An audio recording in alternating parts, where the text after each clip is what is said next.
Belle affluence à Nîmes pour le match qui oppose le leader de division nationale au Havre Athletic Club. Les Normands en maillot bleu et blanc ont donné le coup d'envoi et conduisent le jeu dans le camp nîmois. Première attaque stoppée par un coup franc au bénéfice de Nîmes Olympique. Le jeu reprend immédiatement, la balle revient sur Constantino qui donne à Bandera. Bandera qui essaye de jouer en avant, balle interceptée. Première attaque du Havre Athletic Club en direction de Taberner, ailier gauche. Taberner qui va jouer sur Ferrari, lequel s'est démarqué immédiatement, croise pour un autre de ses partenaires. L'action est chaude dans la surface de réparation nîmoise et finalement c'est Bétache qui peut dégager son camp. Nouvelle entreprise, cette fois de Strap. Strap qui remet au centre immédiatement. La balle revient sur un inter et très bien Rosac. Rosac qui peut reprendre cette balle et qui était remarquablement placé et qui va la dégager après s'être avancé jusqu'à la limite de la surface de réparation. En direction de Skiba. Skiba qui n'a pas pu contrôler la balle, qui va en touche. Remise en jeu effectuée par Asuna. Asuna qui trouve un de ses partenaires, ce partenaire étant Ferrari, lequel ouvre en direction de Strap. Strap qui amorce une attaque en direction de son ailier gauche.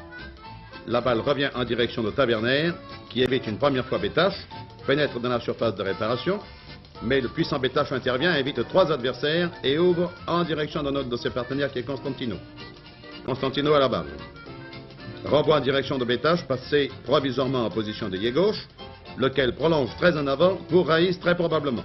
La balle sur le pied droit. Pour Raïs en effet, mais la balle est tellement longue qu'en dépit d'une course d'Akesby, le ballon va sortir. Les échanges sont rapides entre les deux lignes d'avant, à l'avantage des Nîmois tout d'abord, puis des Havrais, sans que les gardiens aient à intervenir très souvent. Les Nîmois vont prendre la direction des opérations à la 25e minute. Une faute d'Asuna sur Raïs sera sanctionnée d'un coup franc. Skiba transmet à son ailier gauche, qui d'un tir puissant va ouvrir le score. Nîmes Olympique mène par 1-0. Nouveau centre de Raïs ici, qui trouve Akesby à la réception, mais il est bousculé et le ballon est dégagé. Et voici le deuxième but pour Nîmes. Cette fois, le match est bien engagé et les attaquants au maillot rouge ont trouvé leur cadence de production. C'est sur une ouverture de Barlaguet que Raïs a réussi à tromper tout le monde. 2-0 pour Nîmes. La partie est reprise. L'action est engagée par Strap, qui a donné à Salzborn, lequel joue en retrait. Pour un de ses partenaires qui est l'arrière-gauche, Lefebvre. Contrôle la balle. C'est maintenant l'avant-centre Bouchache qui est aux prises avec Charles Alfred.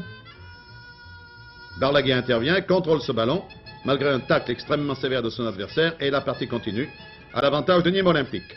Nouvelle action nîmoise en effet, contre-attaque des Havrais par l'intermédiaire de Strap notamment, et qui lance à plusieurs reprises son avant-centre Bouchache, mais Rosac fait bonne garde, et la mi-temps sera sifflée sur le score de 2-0. Pour le moment, c'est une action de Skiba qui a la balle. Malgré l'opposition d'un adversaire, il réussit à contrôler cette balle, se rapproche très rapidement du but de Villeneuve. Toute la défense havraise se replie. L'action est extrêmement chaude, mais finalement, c'est Ferrari intérieur gauche de l'équipe havraise qui peut dégager son camp en direction de Rosac, lequel est à la parade et va dégager lui aussi. Il dégage au pied, très en avant, la balle revient vers le centre du terrain. Elle est reprise par le demi-gauche Bandera. Bandera qui a réussi à conserver la balle malgré l'opposition d'un adversaire direct. Il ouvre en direction de Raïs. Raïs, dans le style qu'on lui connaît, fait de crochets très rapides et très vigoureux, conserve la balle, joue en avant, suit cette balle qui est reprise par Skiba, lequel voulait talonner pour son ailier gauche. La balle reste pour les Nîmois, Constantino. Constantino qui donne à Bandera. Bandera qui pénètre profondément dans le dispositif défensif de l'équipe havraise, joue encore en direction de Skiba, qui est arrêté irrégulièrement et qui perd la balle. Ce dont les Havrais profitent pour contre-attaquer par Asuna, leur arrière droit. Asuna qui remet au centre immédiatement pour Salzborn. Salzborn qui conserve le bénéfice de la balle, qui remet au centre et le mi-temps est sifflé sur le score de 2-0. Coup de théâtre avec le début de la deuxième mi-temps, l'ailier droit havrais Beuzy surprend Rosac et d'un tir croisé obtient pour son camp un but qui sera d'ailleurs le seul à porter à l'actif de l'équipe normande. Score 2-1. Et l'action havraise n'affecte pas l'optimisme de l'entraîneur nîmois Firoud. On redoute tout de même pour les Nîmois les conséquences possibles d'un ralentissement dans leur action. Le jeu se stabilise en effet pendant une quinzaine de minutes, après lesquelles Skiba réussit un troisième but en anticipant sur une sortie de Villeneuve qui se retrouve les mains vides et le ballon dans la cage. Les Havrais ne se découragent pas, ils contre-attaquent très vigoureusement.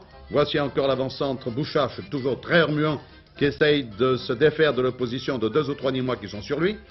La balle est allée en direction de l'ailier gauche Taberner, et une fois de plus, la défense des Nîmes, qui fait bonne garde, ne se laisse pas surprendre. Jusqu'à la fin, la supériorité nîmoise va peser sur l'équipe havraise, qui n'a contre la solide défense méridionale que des réactions sporadiques et qui ne mettent pas Rosac en danger. Ainsi arrive-t-on à la 82e minute, où sur un corner, la balle est bien reprise par Balaguet qui trompe Villeneuve. 4-1, le match est solidement gagné par les Nîmois qui n'ont jamais couru de grands périls au cours des 90 minutes.